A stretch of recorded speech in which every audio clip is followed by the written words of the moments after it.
Assalamualaikum warahmatullahi wabarakatuh. Halo, ketemu lagi Bapak Ibu dengan saya Jani Batik Jati Cirebonan.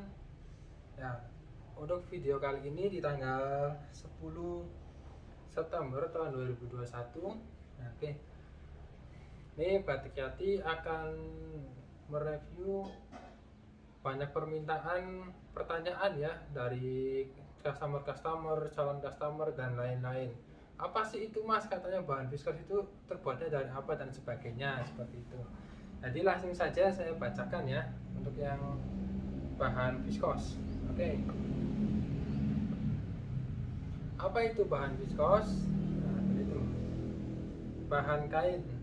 Bahan pembuatan kain memang beragam, mulai dari bahan alami, bahan sintetis dan juga semi sintetis. Untuk bahan kain dari serat alam, contohnya yang paling familiar adalah dari serat kapas katun. Nah, untuk bahan sintetis contohnya polister, sedangkan bahan kain dari serat semi sintetis salah satunya adalah rayon. Lalu untuk bahan viskos itu apa dan termasuk yang mana? Nah, ini menarik nih.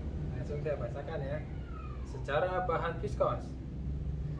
Viskos pertama kali ditemukan dan dikembangkan di Eropa. Penemu dari viskos adalah seorang ilmuwan dari Prancis yang bernama Hilaire de Chardonnay pada tahun 1839 sampai 1924. Beliau menciptakan sera viskos komersil itu. Pertama yang menjadikan viskos sebagai alternatif sutra dengan harga yang lebih murah. Sayangnya penemuan dari Hilaire de Chardonnay belum sempurna. Kain viskos yang dihasilkan sangat mudah terbakar.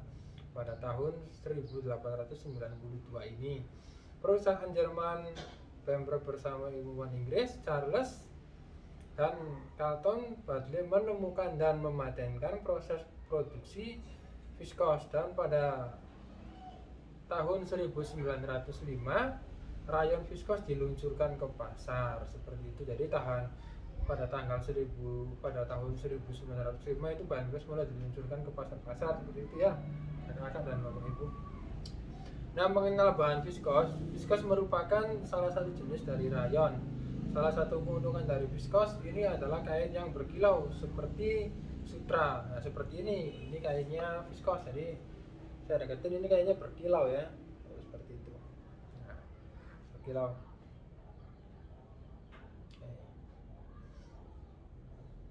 Nah, sedangkan rayon biasa tidak mengkilap. Karena kelebihan tersebut, banyak yang menyebut viskos ini KW-nya kain sutra sintetis.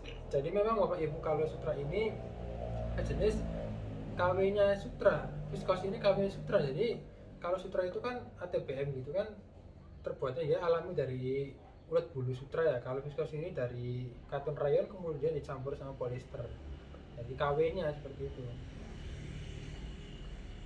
Nah, sutra sintetis seperti halnya rayon, viskos juga dihasilkan dari serat tumbuh-tumbuhan, hasil regenerasi selulosa. Selulosa adalah karbohidrat dan komponen utama di dinding tanaman. Nah, dalam proses pembuatannya, bahan selulosa dilarutkan dalam larutan kimia yang bernama N-methylmethylpolin bahasa Inggris N-oksida untuk menghasilkan zat kental yang kemudian menjadi serat yang kemudian dapat dibuat menjadi benang. Nah, karakter bahan viskos sudah jauh sejarah dan proses pembuatan viskos ini, kita bergeser tentang karakter dari bahan ini. Viskos sendiri sebenarnya memiliki berbagai kelebihan yang membuat kain dari serat viskos sangat layak digunakan. Nah, berikut ini beberapa karakter viskos secara umum yang membuat banyak perusahaan berlomba-lomba menciptakan produk dari serat viskos. Nah, jadi berlomba-lomba udah mulai sekarang, viskosan udah mulai dibikin di batik ya dan sebagainya. Serat viskos ini serbaguna dan dapat dikombinasikan dengan serat lain, baik serat alam maupun serat sintetis. Meskipun tidak termasuk serat alami, meskipun tidak termasuk serat alam dan serat alam murni, viskos mempunyai daya serat yang baik seperti katun, memiliki kemampuan penyerapan warna yang baik, tekstur serat yang lembut dan nyaman, tidak menyebabkan panas, relatif ringan, kuat dan kokoh, serta murah.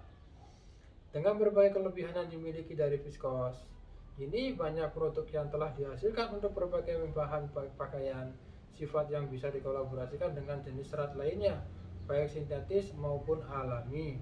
Viskos dikombinasikan untuk kain motif. Salah satunya adalah kain Dobby viskos, di mana dalam membuat pola motif menggunakan benang viskos sehingga motif nampak berkilau seperti menggunakan benang sutra. Nah, jadi seperti itu review bahan viskosnya selesai. Nah, oke, untuk Bapak Ibu, jadi seperti itu yang tadi saya bacakan bahan viskos. Nah, viskos itu dari masa ke masa ya, itu pada tahun 2010 ke atas itu viskos mulai dibikin di batik. Nah, seperti itu. Seperti ini contohnya nih hasilnya. Ini bahannya viskos nih Bapak Ibu. Seperti itu. Nah, tuh. Ini bahannya viskos. Ini proses pembatikannya. Batik ini dicetak manual. Ini namanya motif bunga sewirian. Jadi motifnya itu lembut banget, kecil-kecil seperti itu. Ini ada pasangannya juga nih Bapak Ibu. Jadi kita bikin itu satu set ya. Satu set itu bisa buat kapelan nih. Nah, seperti ini. Taruh di sini aja lah biar gampang. Ini yang motif daunnya. Nah, ya. Kalau yang ini motif kawungnya seperti itu. Jadi kenapa bisa dinamakan kabel? Jadi satu set itu dia warnanya sama beda motif, jadi bisa dibikin buat atas bawah seperti itu. Ini satu kain ukurannya panjang 2 meter, lebarnya 1 meter 15. Jadi ukurannya satu kain satu baju seperti itu. Nah, saya lihatkan dari ini, dari dekat ya untuk bahan viskosnya. Sebentar. Oke. Nah, ini Bapak Ibu, ini kain viskosnya tuh. Nah, ini kain viskosnya namanya motif bunga sewirian. Jadi motifnya itu daunnya kecil-kecil banget, lembut, jadi dinamakan bunga sewirian. Sejarahnya ada, nanti saya bahas di video selanjutnya ya. Nah, ini pasangannya ini motif kawung. Kenapa bisa dinamakan motif kawung? Pada sejarah zaman dulu di kerajaan Nusantara, motif kawung biasa dipakai untuk menghiasi rumah, di atap jendela, dan juga bisa ini menyerupai buah manggis ya kalau zaman dulu, jadi dinamakannya kawung seperti itu. Nah, ini satu set, jadi warna sama beda motif. Kalau dibikin baju, ini bisa dibikin atas bawah. Atasannya bisa dibikin rok lilit, bawahannya bisa dibikin blusnya, atau bisa dibikin kemeja dan lain-lain sebagainya seperti itu. Nah, ini stoknya ada banyak ya. Ini stoknya hari ini ready 10 piece. Total yang motif bunga ada 5, terus yang motif ininya ada 5 seperti itu. Oke, Bapak Ibu dan kakak-kakak, itu dulu yang dapat saya sampaikan untuk video hari ini tentang bahan viskos. Nanti jangan lupa subscribe dan komen ya, atau like. Nanti mau dibikinkan video apa lagi, nanti saya bikinkan tentang sejarah batik dan lain-lain sebagainya seperti itu. Oke, selebihnya mohon maaf bila ada salah kata. Wassalamualaikum warahmatullahi wabarakatuh.